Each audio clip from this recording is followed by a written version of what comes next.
கூடுதலும் சாதிவாரி கணக்கெடுப்பு கோரிக்கைக்குமான இந்த கருத்தரங்கத்தினுடைய தலைவர் அவர்களே, இங்கே எனக்கு முன் உரையாற்றி இருக்கிற பல்வேறு இயக்கங்கள் அமைப்புகளின் தலைவர்களே, திரளாக கூடியிருக்கிற சமூக பெயராளர்களே, உங்கள் அனைவருக்கும் நான் சார்ந்த தமிழ் தேசிய விடுதலை இயக்கத்தின் சார்பில் வணக்கத்தையும் வாழ்த்தையும் உரித்தாக்கிக் கொள்கிறேன். நாட்டில் அன்றாடம் அரசியல் செய்திகளில் யார் யாரோடு கூட்டு சேருவார்கள், யாருக்கு எத்தனை சீட்டு என்ற விவாதம் அடிபட்டுக் கொண்டிருக்கிற ஒரு நேரம், நாம் ஏற்கனவே அமைந்துவிட்ட ஒரு கூட்டணியாக கூடியிருக்கிறோம். அதிலும் வண்ணங்கள் பலவாக சிவப்பு, கருப்பு, பச்சை, மஞ்சள் என்று பல வண்ணங்கள் இருந்தாலும் சமூக நீதி என்ற எண்ணம் ஒன்றே என்ற முறையில் நாம் இங்கே ஒரு போராட்ட கூட்டமைப்பை உருவாக்கி இருக்கிறோம். நண்பர்களே, எனக்கு முன்னாலே பேச வந்த தோழர்கள் கூறியது போல இது ஓர் அறிவார்ந்த கூட்டமைப்பு. சமூக நீதி குறித்து ஒரு பன்முக பார்வையை இந்த ஆவணத்திலே தொகுத்து கொடுத்திருக்கிறார்கள். இது ஒரு கலைக்களஞ்சியமாக இந்த ஆவணம் திகழ்கிறது. இதை அனைவரும் படிக்க வேண்டும், படித்து புரிந்து கொள்ள வேண்டும். நாம் ஒரு அறிவார்ந்த போராட்டத்தை நடத்துவதற்கு இது இன்றியமையாது. என்றாலும் இந்த ஆவணம் வெளிவந்ததற்கு பிறகும் களத்திலே புதிய செய்திகள் வந்து கொண்டிருக்கின்றன. அந்த அடிப்படையில் நம்மை இற்றைக்கானதொரு அறிதல் தேவைப்படுவதால் சில செய்திகளை நான் கூடுதலாக குறிப்பிட விரும்புகிறேன். நண்பர்களே, 1920 ஏப்ரல் 3 வரலாற்றிலே மறக்க முடியாத ஒரு நாள். 47 ஆகஸ்ட் 15 மறந்து விடலாம், 50 ஜனவரி 26 மறந்து விடலாம். ஆனால் மறக்கக்கூடாத ஒரு நாள் 20 ஏப்ரல் 3. அதுதான் கொடுங்கோலுக்கு அடங்காத பெருங்காம நல்லூர் குருதி சிந்திய ஒரு நாள். அன்று தொடங்கிய இந்த போராட்டம், நீதிக்கான போராட்டம், இன்றும் முடியவில்லை. நீதி என்பது பொருளியல் நீதி, அரசியல் நீதி, சமூக நீதி. பொருளியல் நீதி நமக்கு கிடைத்திருக்குமானால் பெருங்காமநல்லூர் சிந்திய இரத்தத்தை கழுவுவதற்கு வைகை நீர் கொண்டு செல்லப்பட்டிருக்கும். அது காடு கழனியாவதற்கு உதவி இருக்கும். இன்று முல்லைப் பெரியாற்று உரிமையே மறுக்கப்பட்டு இன்றும் நம்முடைய மக்கள் வறட்சியோடு போராடுகிற நிலையில் இருக்கிறோம். எல்லா தரப்பட்ட தமிழ் மக்களும் இந்த உரிமை மறுப்பினால் பாதிக்கப்பட்டிருக்கிறார்கள். தஞ்சையிலே காவி உரிமை மறுக்கப்படுகிறது. இங்கே முல்லை பெரியாற்று உரிமை மறுக்கப்படுகிறது. அது மட்டுமல்ல, இன்றைக்கும் வேலை வாய்ப்புகளை ஏற்படுத்தக்கூடிய ஒரு வளர்ச்சி கொள்கை அரசிடம் இல்லை. ஒரு புது தாராளிய கொள்கையை கடைபிடிக்கிற காரணத்தினால் வேலை வாய்ப்பில்லாத ஒரு வளர்ச்சியைத்தான், நீதி அல்லாத ஒரு பொருளியைத்தான் இந்திய அரசு கட்டமைத்துக் கொண்டிருக்கிறது. இந்திய நாட்டினுடைய வரலாற்றில் நீண்ட காலம் ஆட்சி புரிந்திருக்கக்கூடிய காங்கிரஸ் கட்சியே சென்ற முறை அதனுடைய நாடாளுமன்ற தேர்தல் அறிக்கையில் நாம் 30 ஆண்டுகளாக வேலைவாய்ப்பை ஏற்படுத்தக்கூடிய ஒரு வளர்ச்சி கொள்கையை கடைபிடிக்க தவறிவிட்டோம் என்று கூறியிருக்கிறார்கள். இப்போது இருக்கிற அரசை பற்றி நாம் சொல்லவே வேண்டாம். அனைவருக்குமான வளர்ச்சி, அனைவரோடும் சேர்ந்து என்பது இவங்களுடைய முழக்கம். சப்கோ விகாஸ் சப்கே சாத். சப் என்பது ஒரு 5-6 பேர், அவ்வளவுதான். அந்த 5-6 பேருக்குமான வளர்ச்சி அந்த 5-6 பேரோடும் சேர்ந்து, மற்றவர்களுக்கெல்லாம் அந்த வளர்ச்சியினுடைய பங்கு கிடைக்கப் போவதில்லை. சமூக நீதியை பொறுத்தவரை நாம் ஒரு அடிப்படை உண்மையை மீண்டும் மீண்டும் வலியுறுத்த விரும்புகிறோம். இந்த அரங்கத்தில் பகல் உணவு எல்லோருக்கும் தரப்பட வேண்டும் என்றால் அதற்கு ஒரு கணக்கு தேவைப்படுகிறது. எவ்வளவு பேர் வந்திருக்கிறோம், என்ன அளவிலே தேவைப்படும் என்ற கணக்கு இல்லாமல் அனைவருக்குமான உணவு பரிமாற முடியாது. மிகையாக வரவழைத்தால் வீணாகி போகும், குறையாக வரவழைத்தால் ஒரு சிலர் பட்டியலில் இருக்க நேரிடும். இது ஒரு எளிய உண்மை. ஒரு நாட்டு மக்கள் அல்லது ஒரு மாநில மக்கள் அல்லது ஒரு ஊர் மக்கள் அவர்கள் சில பயன்களை அடைய வேண்டுமானால் அதற்கு ஒரு கணக்கெடுப்பு தேவை.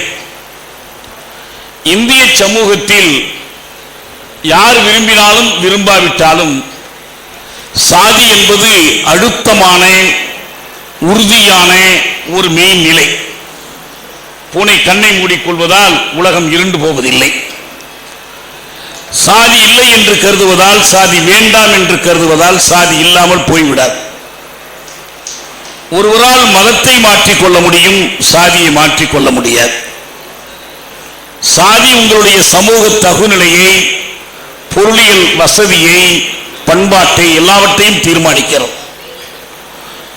எனவே இந்த சமூகத்தில் சாதி ஒழிய வேண்டும் என்று விரும்பினாலும், சாதி வேற்றுமைகள் மறைய வேண்டும் என்று விரும்பினாலும் அதற்கு தேவைப்படுவது சாதிகள் எப்படி இருக்கின்றன, யார் என்ன சாதியிலே இருக்கிறார்கள், சாதிகளுடைய தகுநிலை என்ன என்பதை தெரிந்து கொள்வதுதான். எனவேதான் இந்த சாதி என்கிற உண்மையை விண்டுரைக்க வேண்டும், கணக்கெடுக்க வேண்டும் என்ற முயற்சி இன்று நேற்று தொடங்கியதில்லை. 1871 பிரித்தானிய ஆட்சியில் அந்த முயற்சியை தொடங்கினார்கள்.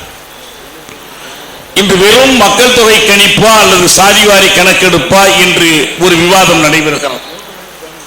ஆனால் பிரித்தானியர் 1871 தொடங்கிய அந்த மக்கள் தொகை கணிப்புக்கு பெயரே சோசியோ எக்கனாமிக் காஸ்ட் சென்சஸ் என்பதுதான். SECC என்றுதான் அதற்கு பெயர். சமூக பொருளியல் சாதி கணக்கெடுப்பு. இந்த பெயரில் தான் அவர்கள் தொடங்கினார்கள். அது அவர்களுக்கு தேவைப்பட்டது. பாதிக்கப்பட்ட மக்களுக்கு நன்மை செய்வதற்காகத்தான் என்பதில்லை.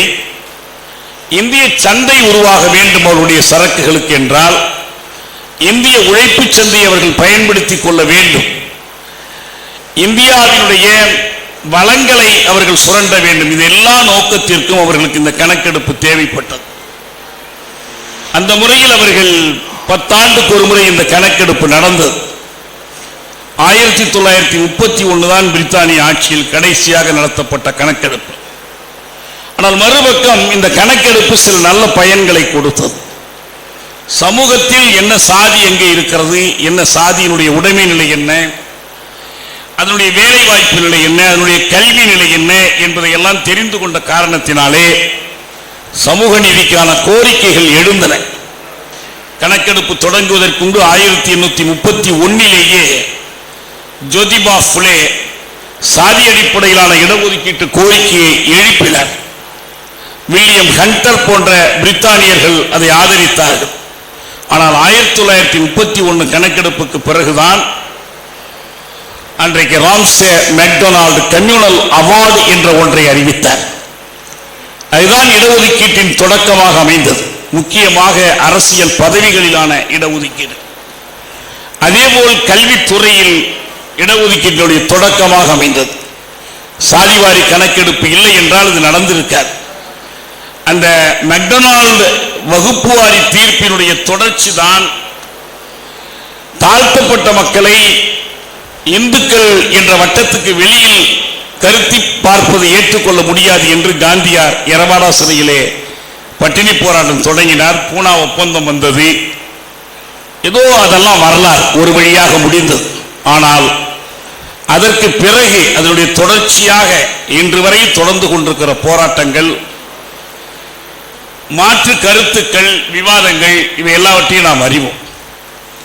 என்ன நடந்திருக்க வேண்டும்? 41 இது நடக்கவில்லை என இரண்டாம் உலகப் போர் தொடங்கிவிட்டது. 47 இந்தியாவில் அதிகார கைமாற்றம் நிகழ்ந்தது. 51 இதை நடத்தியிருக்க வேண்டும். ஆனால் பண்டித ஜவஹர்லால் நேரு அதை நடத்த மறுத்துவிட்டார். அன்று முதல் இன்று வரைக்கும் 21 தவிர சாதிவாரி கணக்கெடுப்பு நடத்தப்படவே இல்லை. அதற்கு அவர்கள் சொன்ன காரணம் இது ரொம்ப குழப்பம் தரும். அட்டவணை சாதிகள், அட்டவணை பழங்குடிகள் கணக்கெடுப்பு மட்டும் ஒவ்வொரு கணக்கெடுப்பின் போது நடைபெறுகிறது. எஸ்சி எஸ்டி கணக்கு மட்டும்தான் தெரியும். ரொம்ப சிக்கலானது இந்த ஓபிசி கணக்கு தான். எத்தனை சாதிகள், எத்தனை உட்சாதிகள், இவருடைய உண்மையான சமூக தகுநிலை என்ன, பொருளியல் வாய்ப்புகள் என்ன, நிலவுடைமை எப்படிப்பட்டது, இந்த சிக்கல் வரும், இதை ஒட்டி போராட்டங்கள் வரும் என்று கருதி அதை அடியோடு தவிர்த்துக் கொண்டே வந்தார்கள்.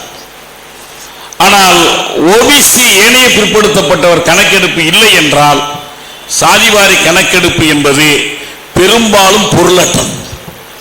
அதனால் ஒரு பயனும் இல்லை. ஏனென்றால் அவர்கள் எஸ்சி எஸ்டி மக்கள் தவிர மற்ற எல்லோரையும் ஒரே வளையத்திற்குள்ளே அதனால் அடைத்து விடுவார்கள்.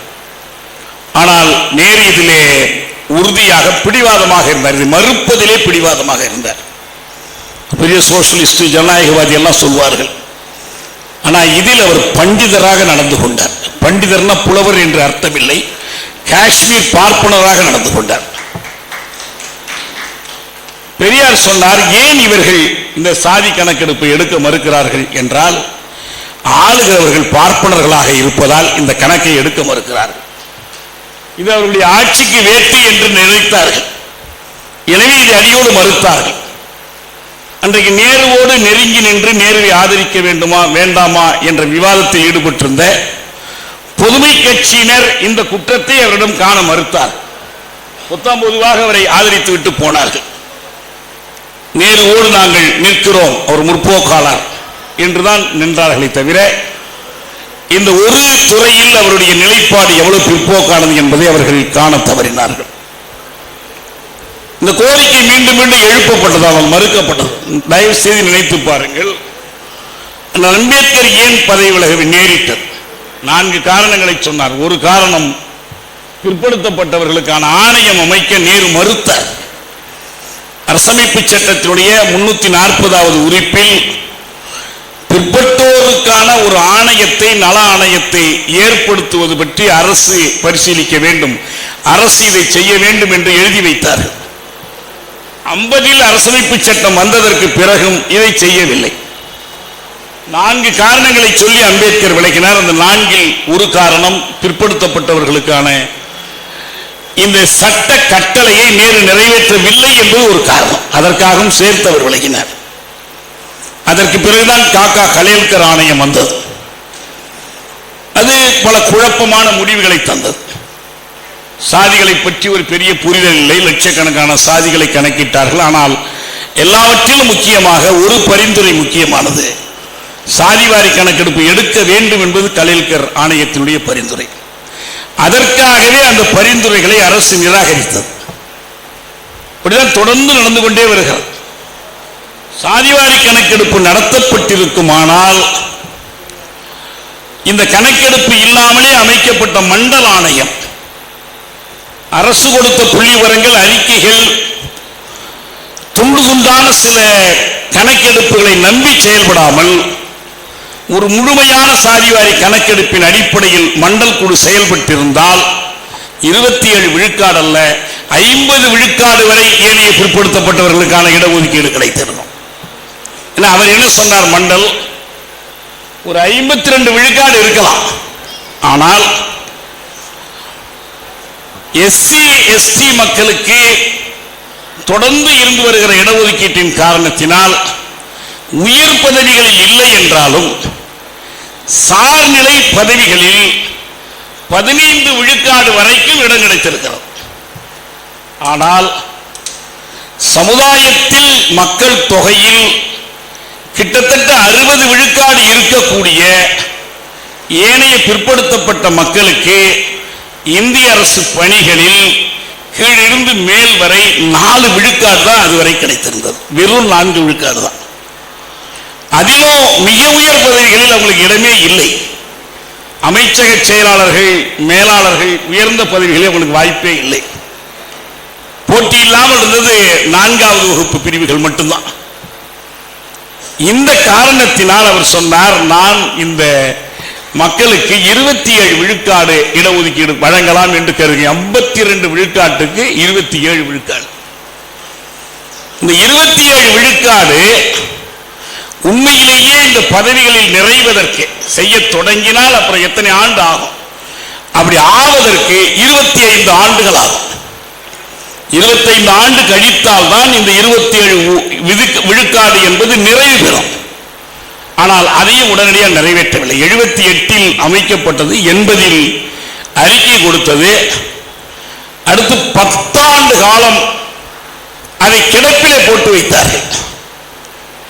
மீது எந்த நடவடிக்கையும் எடுக்கவில்லை. 77 அவசரநிலை கால ஆட்சி தோற்கடிக்கப்பட்டு குறிப்பாக வட மாநிலங்களில் காங்கிரஸ் அடியோடு துடைத்தெறியப்பட்ட பின்னணியில் தான் இந்த 78 இந்த அறிவிப்பே வந்தது. இல்லைன்னா அதுவே வந்திருக்காது. ஆனா அவர்கள் கையில் இந்த சாதிவாரி கணக்கெடுப்பு இல்லை, இல்லாமலே செய்தார்கள். அப்படி இருந்தும் 91 இதை எதிர்த்து வழக்கு போட்டு இந்திராசாணி வழக்கு என்று ஒரு 2-3 நீதிபதிகள் எங்கே இருக்கிறது இடஒதுக்கீட்டுக்கான தேவை, எங்கே இருக்கிறது, ஜாதியே இல்லையே என்றெல்லாம் பேசினார்கள். அப்படி இருந்தும் பெரும்பான்மை அடிப்படையில் அந்த மண்டல் குழு பரிந்துரையை செயல்படுத்துவது நியாயம் என்று கோரப்பட்டது. அப்பயே அவருக்கு பிறகு அந்த நரசிம்மராவ் செய்த முதல் வேலை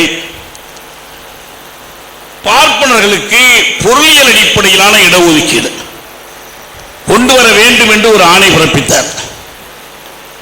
நாடாளுமன்றத்திலேயே பிற்படுத்தப்பட்டவர்களுக்கெல்லாம் இடஒதுக்கீடு கொடுத்து விட்டீர்கள், ஆனால் ஏழை பிராமணர்களுக்கு நீங்கள் ஏதாவது செய்யக்கூடாதா என்று மார்க்சிஸ்ட் கட்சி கேட்டது.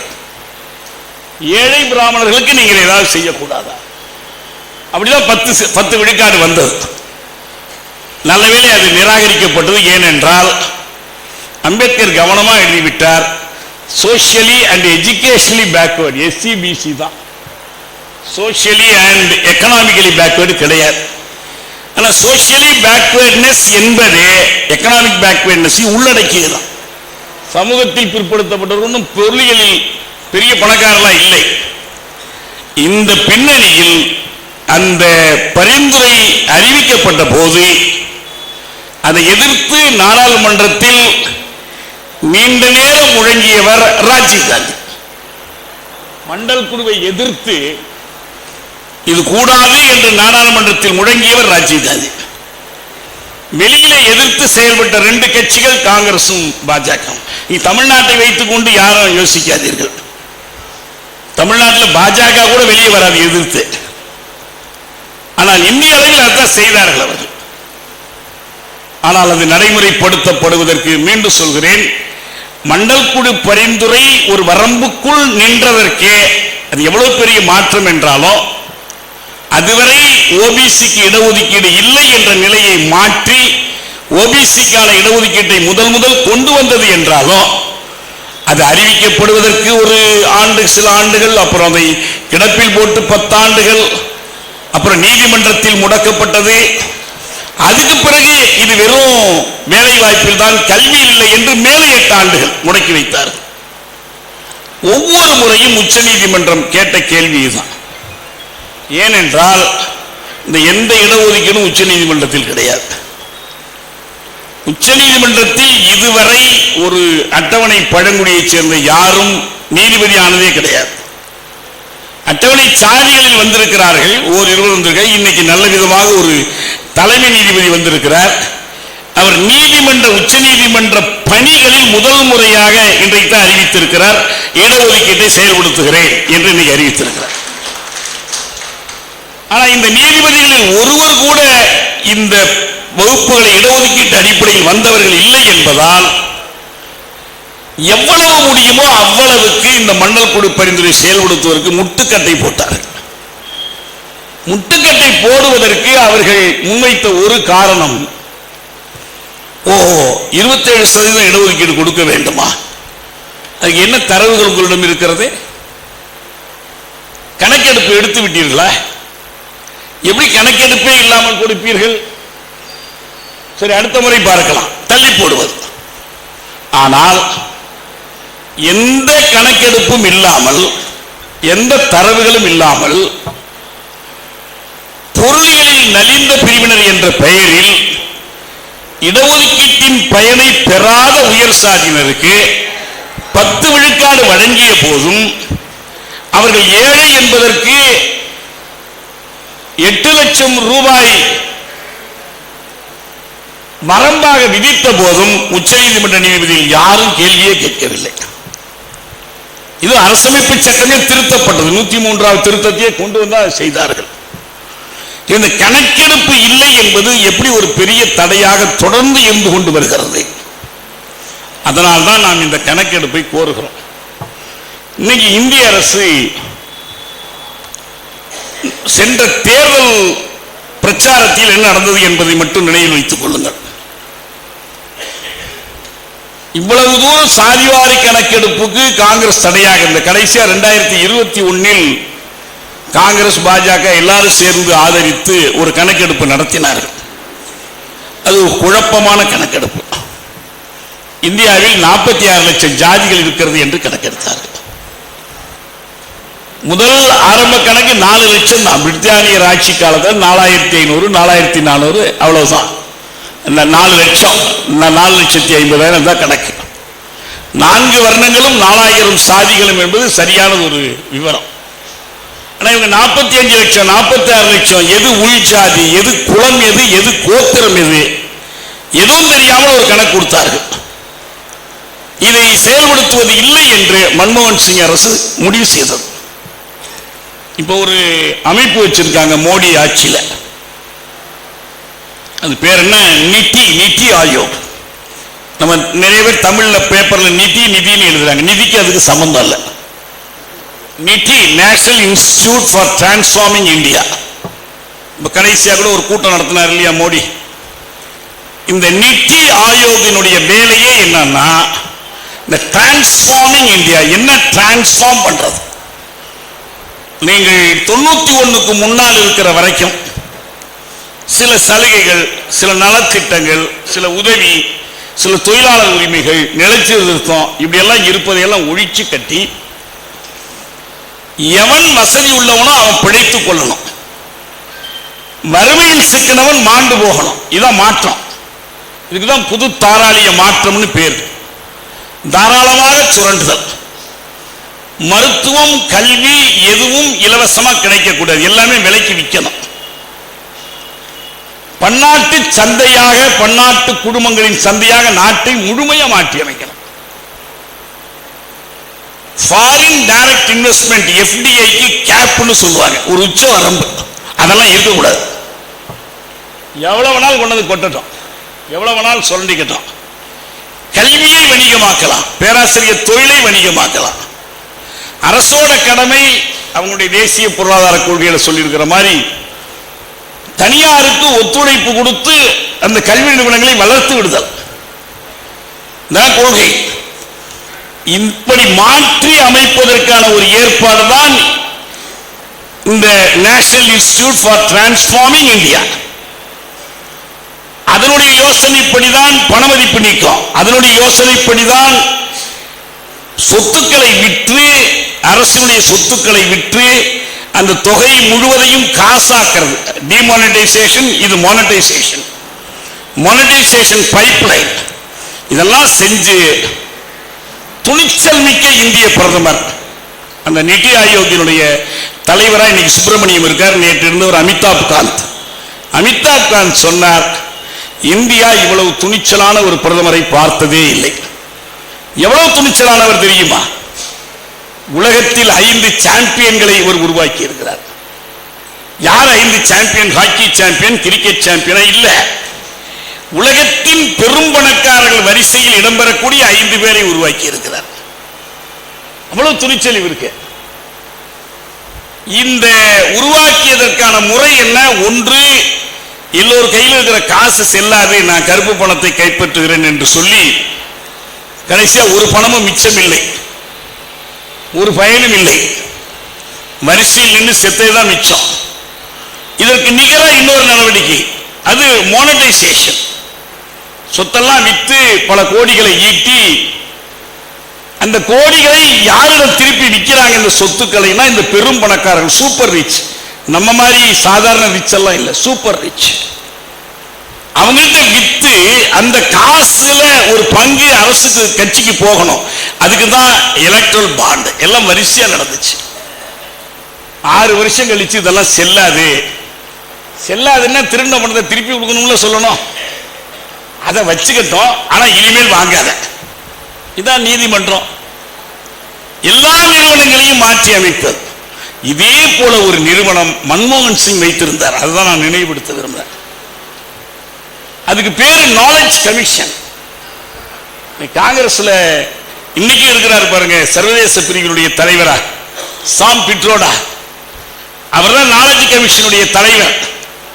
இந்த நாலேஜ் கமிஷன் ஒவ்வொரு முறை கூடும் போதும் சொல்லும், இடஒதுக்கீட்டை ஒழித்து விட வேண்டும். இடஒதுக்கீட்டை ஒழித்து விடுவதுதான் அவங்களுக்கு அறிவு. இந்த இடஒதுக்கீடு இருப்பதுதான் அறிவில்லாதவர்கள்லாம் வந்து உட்கார்றதுக்கு காரணமா இருக்கு. இந்த பின்னணியோடு இருந்தும் சமூகத்தினுடைய தேவை, சமூகத்தில் இந்த ஆட்சி வீழ்த்தணும், ஓட்டு வாங்கணும்னா அதற்கு ஒரு முழக்கம் என்று ராகுல் காந்தி கையில் எடுத்தார். சாதி வாரி கணக்கெடுப்பு நடத்தணும். இரண்டாவது அவர் சொன்னார், சாதிவாரி கணக்கெடுப்பு நடத்தினால் என்ன விளைவு வரும்னா, இந்த 50 விழுக்காடுன்னு ஒரு லட்சுமண ரேகை வரைஞ்சி வச்சிருக்காங்கல்ல உச்ச நீதிமன்றத்தினுடைய ராமபக்த நீதிபதிகள், அந்த ரேகை நிற்காது. ஆனா இந்த 50 விழுக்காடு ரேகை இருப்பதால், கோடு இருப்பதால் 10 விழுக்காடு இடபிள்யூஎஸ்க்கு ஆபத்து இல்லை. என்ன பண்ணாங்க, மராட்டா இடஒதுக்கீடு கொடுக்கும் போது வேற ஒரு காரணமும் சொல்லல. அவங்க 50 விழுக்காட்டுக்கு மேல போச்சு, எனவே செல்லாது. ஆனால் இடபிள்யூஎஸ் ஒதுக்கீடு கொடுக்கும் போது போனா போட்டோம், அது தனி, எதுலையும் சேர்க்க முடியாது, கொடுத்தாங்க. இப்ப பீகார்ல நிதிஷ்குமார் ஒரு கணக்கெடுப்பு நடத்தினார். அதுக்கு பிறகு ஒரு இடஒதுக்கீட்டு எல்லை போட்டார். என்ன அவர் என்ன பார்த்தார்னா, இதுவரை நம்ம நினைச்ச மாதிரி இந்த மிகவும் பிற்படுத்தப்பட்டவர்கள், அவங்க எக்ஸ்ட்ரீம்லி பேக்வர்ட்னு சொல்றாங்க, அல்லது ஓபிசி, எஸ்சி எஸ்டி, இந்த எண்ணிக்கையெல்லாம் நம்ம குறைச்சி வச்சிருக்கிறோம். கணக்கெடுப்பு பார்த்தா இதை விட அதிகமா இருக்காங்க. மக்கள் தொகையில் உங்களுடைய பங்கு அதிகம், எனவே இடஒதுக்கீட்டை உயர்த்தினார். உயர்த்தி 65 விழுக்காடு இடஒதுக்கீட்டை அறிவித்தார். 10 விழுக்காடு இடபிள்யூஎஸ், அதை அவர் தொடவே முடியாது. எல்லாம் சேர்த்து 75 விழுக்காடு. ஆனா அந்த 10 பற்றி உச்ச நீதிமன்றம் கவலைப்படல. இந்த 15 கூட போடுச்சுல 50ல இருந்து, எனவே அது செல்லாது, அதுதான் செல்லாதுன்னாங்க.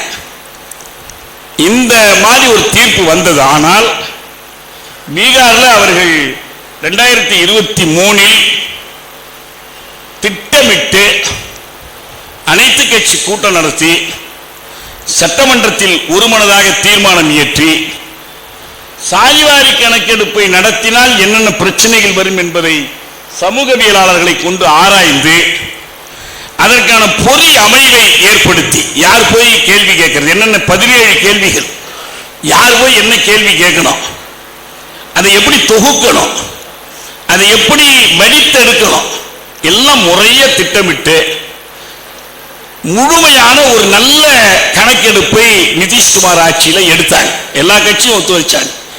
அப்ப அவர் இந்த கூட்டணி எல்லாம் இல்லை, அவர் இந்த பக்கம் தான் இருந்தாரு. ஆனா எடுத்து முடிச்சாங்க. இது செல்லாதுன்னு போனாங்க. இதனால் தனி உரிமை பாதிக்கப்படுது.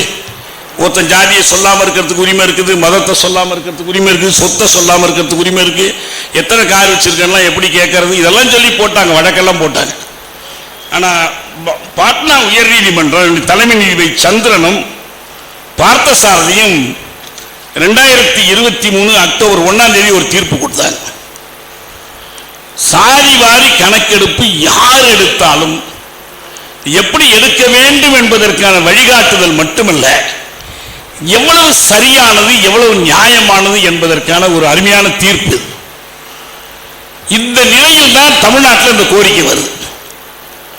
தமிழ்நாட்டில் சட்டமன்றத்தில் இந்த கேள்வி எழுப்பப்படுது. தவறான நோக்கத்தோடு எழுப்பியிருக்கலாம், அவங்க தவறான புரிதலோடு எழுப்பியிருக்கலாம். ஆனால் சாதிவாரி கணக்கெடுப்பு மாநில அரசு எடுக்க முடியாது, இந்திய அரசு தான் எடுக்க முடியும் என்று முதலமைச்சரும் சட்ட அமைச்சர் ரகுபதியும் சொல்றாங்க. இது மாதிரி உச்ச நீதிமன்றமே தீர்ப்பு கொடுத்துருச்சு. பீகார்ல எடுத்த கணக்கு செல்லாதுன்னு சொல்லிட்டாங்க. அப்படிலாம் இல்லவே இல்லை. அங்க யாரும் சொல்றதுக்கு யாரும் இல்லை. சட்டமன்றத்தில் சரியான தகவல் இல்லைன்னு சொல்லி காட்டுறதுக்கு யாரும் இல்லை. ஆனா பீகார் முடிவுல இந்த முடிவு 50 விழுக்காட்டுக்கு மேல் போகிற முடிவைத்தான் உச்ச நீதிமன்றம் நிறுத்தி வைத்தது. இந்த முடிவை நிறுத்தி வைக்கல. இது சரியான தீர்ப்பு என்பதுதான் பாட்னா உயர் நீதிமன்றத்தினுடைய முடிவு. உச்ச நீதிமன்றம் இதை தடை செய்ய மறுத்துவிட்டது. இவங்க எடுக்கணும், மாநில அரசு எடுக்கணும். இப்ப இந்திய அரசு அறிவிச்சாங்க 2027 நாங்க முதல்ல என்ன அறிவிச்சாங்கன்னா, அடுத்த மக்கள் தொகை கணக்கெடுப்பின் போது சாதிவாரி கணக்கெடுப்பும் சேர்த்து நடத்துவோம். நாங்க யாரு எப்படி திடீர்னு மனம் மாறுனுச்சு? ராகுல் காந்தி கோரிக்கை வைத்த போது மோடி சொன்னது என்னன்னா, இது ஒரு அர்பன் நக்சல் மனப்போக்கு. அவருடைய பதில் தான். சாதிவாரி கணக்கெடுப்பை கண்டு அவர்கள் எந்த அளவுக்கு பயப்படுறாங்கன்னா, இந்த கணக்கெடுப்பு நடத்தணும்னு சொல்வதே அர்பன் நக்சலிசம். இது மோடியினுடைய வர்ணனை. ஏத்துக்கவே முடியாது. நக்சல்வாரி ஏத்துக்க முடியுமா? நக்சலிசத்தை ஒத்துக்குவார மோடி? அதுபோல தடுத்து நிறுத்தணும். இந்த உச்சவரம்பு உயர்த்தணும், அதையும் ஒத்துக்க முடியாது. இப்ப திடீர்னு என்ன பண்ணாங்க, பீகார்ல சட்டமன்ற தேர்தல் நெருங்கிடுச்சு. பீகாரை பொறுத்த வரைக்கும் இதுல ஒரு நல்ல தெளிவோடு அந்த மக்கள் இருக்கிறாங்க. இப்ப கடந்த காலத்துல மண்டல்ல இருந்து, கற்பூரி தாக்கூர்ல இருந்து, அதுக்கு முன்னால லோகியாவில இருந்து தொடர்ந்து இந்த அரசியல் கல்வி அந்த மக்களுக்கு போய்கிட்டே இருக்கு. இப்ப அவங்க இந்த இடஒதுக்கீட்டுக்கு இது எவ்வளவு இன்றியமையாது என்பதை அந்த மக்கள் உணர்ந்து வைத்து விரும்புறாங்க. ஆனா அதனால என்னாச்சுன்னா, இப்ப இவர் அறிவிச்சார், மோடி அறிவிச்சார், இந்தியாவிலேயே நாங்க சாதிவாரி கணக்கெடுப்பு நடத்துறோம், அதோடு கூடிய ஒரு மக்கள் தொகை கணிப்பு நடத்துறோம். நான் கூட எழுதியிருந்தேன் 2031 வரைக்கும் இது காத்திருக்கணும். அப்படின்னு பார்த்தா 21 கணக்கெடுப்பு ரத்தாயிடுச்சு. ஏன்னா இதுவரை சுதந்திர இந்தியாவில் முறையான சாதிவாரி கணக்கெடுப்பு நடத்தப்படவில்லை. யாரும் எந்த அரசும் நடத்தல. ஒன்னே ஒன்று 2021 நடந்துச்சு. அது குழப்படியா போய் ரத்து பண்ணிட்டாங்க. ரத்து பண்றது ரொம்ப தீவிரமா இருந்தது நம்ம சிதம்பரம். அது கூடாது, கணக்கெடுப்பே வெளியிடக்கூடாதுன்னு சொல்லி அவர் தான் அமைச்சரவையில் பிடிவாதமா நின்றவர். மன்மோகன் சிங் அது ஒரு பெரிய பிரச்சனையே கிடையாது, ரத்து பண்ணிட்டு போயிட்டாங்க. இப்ப இது நடத்தணும். ஆனா என்ன பண்றாங்கன்னா, அரசு அறிவிப்பு 2027 இப்ப அறிவிச்சுட்டாங்க, நோட்டிபிகேஷன் வந்துருச்சு. 2027 அவங்க அறிவிக்கிறதுக்கு ஒரு நோக்கம் இருக்கு. இந்த கணக்கெடுப்பு நடந்து முடிவுகள் வரும்போது அவங்க ஒரு சோசியல் இன்ஜினியரிங் வச்சிருக்காங்க. இதுல என்ன சாதி, என்ன எண்ணிக்கை, எதை பட்டியல் நீக்கப்படுறது, எதை பட்டியலில் சேர்க்கிறது, இதை வைத்து ஒரு அரசியல் செய்வது, இந்த தொகுதி சீரமைப்புக்கு இதை பயன்படுத்துவது. இதுல இந்த எதிர்கட்சிகள் பிளந்து போகும். வடக்கு ஒன்று சொல்லுவாங்க, தெற்கு ஒன்று சொல்லுவாங்க. இதை நோக்கமா வச்சுதான் அவங்க எடுக்கிறாங்க. ஆனால் அரசு அறிவிப்புல சாதிவாரி கணக்கெடுப்பை சேர்க்கவில்லை. இதை மல்லிகார்ஜுன கார்கே சுட்டி காட்டியிருக்காரு. வாயால அறிவிக்கும் போது, பிரஸ் ஸ்டேட்மெண்ட் கொடுக்கும் போது சாதிவாரி கணக்கெடுப்பு நீங்க, ஆனா அதிகாரபூர்வமான அறிவிக்கை வரும்போது வெறும் சென்சஸ் தான். இந்த பின்னணியில தான் நம்முடைய கோரிக்கை ஒன்னே ஒன்றுதான், சாதிவாரி கணக்கெடுப்பை தமிழக அரசு நடத்த வேண்டும். நடத்துவதற்கு எந்த சட்டத்தடையும் இல்லை. அதற்கான அதிகாரிகள், அதற்கான வல்லுநர்கள் எல்லோருமே தமிழ்நாட்டில் இருக்கிறார்கள், தமிழக அரசிடம் இருக்கிறார்கள். யாரும் இல்லைன்னு யாரும் சொல்ல முடியாது. இதை நடத்த ஒரு 3 மாதத்திற்குள் இதனுடைய முடிவை எடுக்க முடியும். இங்கே நடக்கிற அரசியல் உரையாடலே வேறொரு தளத்திற்கு மாற்றப்பட்டுவிடும். நீங்க யார் முதலமைச்சர், யார் கூட்டணி, யார் அமைச்சரவை, யார் எதிர்கட்சி தலைவர், யார் முகத்துக்கு ஓட்டு விழுவோம், இந்த விவாதத்தை எல்லாம் விட உரையாடல் என்பது இடஒதுக்கீடு எப்படி வழங்கப்படணும், இடஒதுக்கீட்டுக்கு எது அடிப்படையா இருக்கணும், என்ன மாற்றங்கள் சமூக நீதி கோரிக்கையில் செய்யப்படணும். சமூக நீதினு சும்மா கண்ணை மூடிக்கிட்டு காத்துல கையை ஆட்டிக்கிட்டு இருந்தா பிரயோஜனமே இல்லை. எந்த அடிப்படை, ஒரு சாதாரண விஷயம்தான். இந்த தீர்ப்புல அவங்க சொல்றாங்க, எந்த ஒரு சமூக நடவடிக்கையும் தரவுகள் இல்லாமல் செய்யப்பட முடியாது. இந்திய அரசு அதனுடைய திட்டங்களுக்காக கணக்கெடுக்க ஒரு அதிகாரம் இருக்கு, மாநில அரசுக்கு அதே அதிகாரம் இருக்கு. சட்டப்பிரிவுகள் உட்பட இதில் சொல்லியிருக்கிறாங்க. இன்னென்ன பிரிவுகளின்படி எடுக்கலாம், அது தவிர நீங்க சொல்லியிருக்கிற மாதிரி அந்த புள்ளிவர சட்டத்தின்படி எடுக்கலாம். புள்ளிவர சட்டம் மட்டும் இல்லை, இன்னும் பல சட்டங்கள் இருக்கு. அதை விட ஒரு செய்தி முக்கியமா சொல்றாங்க, அரசுன்னா இந்திய அரசு மாநில அரசு மட்டும் நினைக்காதீங்க. மாநகராட்சி அரசு தான், ஊராட்சி அரசு தான், இவர்களும் கணக்கெடுப்பு நடத்தலாம். இப்ப நம்ம மதுரையில் ஒரு குறிப்பிட்ட தொழில் செய்யறாங்க, தேநீர் கடைகள் இருக்கு. இந்த தேநீர் கடை உரிமையாளர்களுக்கெல்லாம் மாநகராட்சி ஒரு சலுகை செய்ய விரும்புதுன்னா, எத்தனை தேநீர் கடைகள், தேநீர் கடைக்காரருடைய குடும்பத்தில் எவ்வளவு பேர் இருக்கிறாங்க, அவங்களுடைய கல்வி தகுநிலை என்ன, அவங்களுக்கு தினம் எவ்வளவு விற்று, இந்த கணக்கெல்லாம் வேண்டாமா? இதை கணக்கெடுப்பதற்கு இந்திய அரசுக்கு தான் அதிகாரம் இருக்குன்னு சொல்லி மாநகராட்சி செய்ய மறுக்க முடியாது. எனவே மாநில அரசு தனக்கு இருக்கிற உரிமையை, ஒருவேளை இந்திய அரசுக்கு தான் இது இருக்குன்னு வச்சுக்குவோம், அப்ப மாநில அரசுடைய கோரிக்கை என்னவா இருக்கணும், எங்களுக்கு அந்த அதிகாரம் வேண்டும்னு கேட்கணும். ஆனா நீங்கள் இருக்கிற அதிகாரத்தை இல்லைன்னு கையை உதறிட்டு நீங்களே எடுக்க அதுதான் நல்லா இருக்கும்னு சொல்றது எப்படி நியாயமா இருக்க முடியும்? இது புரிதலின்மை. அதனால நாம் சொல்றோம், நாம் இந்த மாநாட்டில் நாம் எழுப்புகிற ஒரு அழுத்தமான கோரிக்கை, இனியும் காலம் தாழ்த்தாமல் தமிழக அரசு தமிழ்நாட்டில் சாதிவாரி கணக்கெடுப்புக்கு ஆணையிட வேண்டும், அதற்கான பொறிமுறையை ஏற்படுத்த வேண்டும். அந்த முயற்சியில் நாம் அனைவரும் இந்த அரசோடு ஒத்துழைக்க அணியமாக இருக்கிறோம். நன்றி, வணக்கம்.